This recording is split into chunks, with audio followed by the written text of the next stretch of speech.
Hey guys, I'm back. I bet you thought I wasn't going to be here till Friday. Well, I'm going to do a special episode of Vinyl Grooves Lagniappe.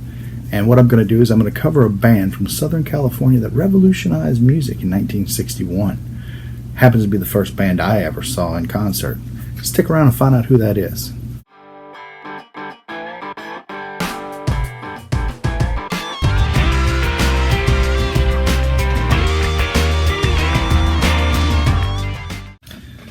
Hey guys, welcome back. Did you figure out what band I was talking about? Well, I was talking about a group that was formed in 1961 in Southern California. Three brothers, Brian, Carl, and Dennis Wilson, with cousin Mike Love and best pal Al Jardin. Yeah, these guys go on to produce over 80 hits worldwide, 36 of those hits being right here in the United States on the top 40 chart. And they defined California sound and surfing rock. If you have not figured out I'm talking about the Beach Boys by now, by all means, please stop this, go out and buy some Beach Boys albums, and let them play. The first album that they created comes out in 1962, and that album is called Surfin' Safari.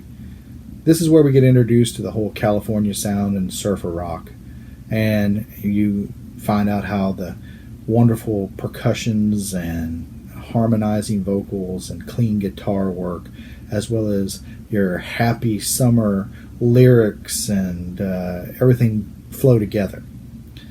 Well, I'm not just here to talk about that. I'm also here to talk about something that I found that has had an impact on my life as far as the Beach Boys go, and that's 1966's album, Pet Sounds. If you haven't heard this album, I highly recommend you get this album. This album influenced the Beatles to create Sgt. Pepper's Lonely Hearts Club Band. Paul McCartney's favorite song on this album happens to be God Only Knows. I happen to like it a lot too. It's very, very different than the early Beach Boys, but still, that sound exists. Pet Sounds may be a departure from their typical surfer rock California sound, but it creates a whole different way of looking at that. The sound's still there, it's just hidden amongst different lyrics and different musical arrangements. Brian Wilson is kind of a genius when he created this. So if you haven't heard Pet Sounds, please go out and find yourself a copy or go look at it on Spotify. Either way, it sounds better on vinyl, I'm just going to tell you. But I'm not here just to talk about Pet Sounds. While 1966 album is pretty impressive, and I really like it a lot, and I highly recommend you get it, what I'm here to talk about is, and let me point this out, because some of you are already noticing, that's not my vinyl of Pet Sounds. That's because my vinyl of Pet Sounds would have a green background. Now this is a repress, and it's a repress for a reason. Because it also includes Carl and the Passions. Now Carl and the Passions is the Beach Boys. A little background on Carl and the Passions. Carl and the Passions was Mike Love and Brian Wilson's first band in high school. They got together and they performed as Carl and the Passions at many different high schools and, garage opportunities.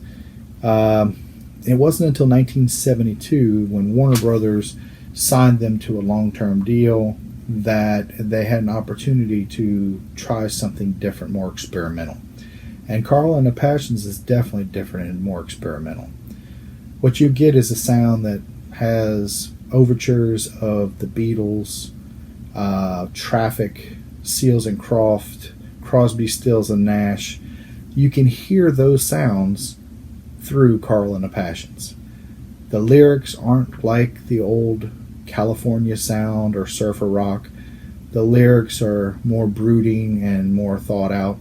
Now, Brian Wilson only wrote 2 songs on the album, and he only does an arrangement of a third one. So he's not really the focal point of putting this album together.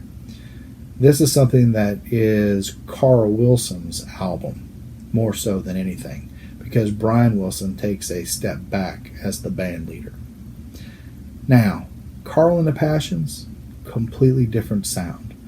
And as far as I'm concerned, if you want to find out what the Beach Boys are like, you should really get Surfin' Safari, Pet Sounds, and Carl and the Passions.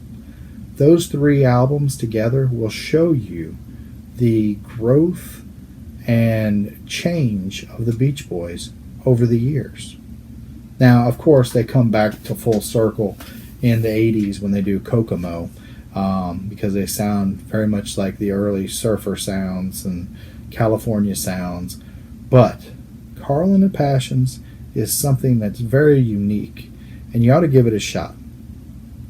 All right, well, that's where I'm going to stop today. I don't want to overload you. Last video I did was 26 minutes long. Not going to happen this time. I was shooting for under 7. I'm at 5. So I'll tell you what. This is Lagniappe on Vinyl Grooves. I'm Steve. Give it a thumbs up if you like it, and please subscribe. A lot of y'all are giving me thumbs up, which I greatly appreciate, but I also need you to subscribe. Please subscribe. See y'all later, and I'll catch you listening to music.